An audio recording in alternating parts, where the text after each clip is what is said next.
তো নমস্কার বন্ধুরা, আজকে আপনাদের জন্য আবার নিয়ে চলে এলাম একটি ডবল ডোরের ডিজাইন। এই যে ডিজাইনটি দেখতে পাচ্ছেন, এটি নিম কাঠের ওপর তৈরি হচ্ছে, সম্পূর্ণ সিএনসি মেশিনের দ্বারা হচ্ছে। দেখতে পাচ্ছেন, একদম লাস্ট পর্যন্ত দেখতে থাকুন, আপনারা লাস্টে একদম ফিনিশিং কিভাবে এসছে একদম ছবির মাধ্যমে দেখতে পাবেন।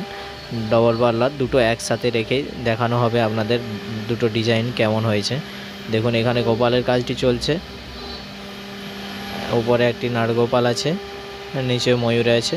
দেখুন ডিজাইনটি কত সুন্দর দেখতে লাগছে, শেষ পর্যন্ত দেখতে থাকুন, অবশ্যই দেখতে পাবেন যে ডিজাইনটি কেমন হয়েছে ও কত সুন্দর লাগছে দেখতে। আপনাদের মতামত অবশ্যই কমেন্ট করে জানাবেন কেমন হয়েছে। ও এরকম নিত্য নতুন ডিজাইন দেখতে চাইলে আমার চ্যানেলটিকে অবশ্যই সাবস্ক্রাইব করে পাশে থাকবেন।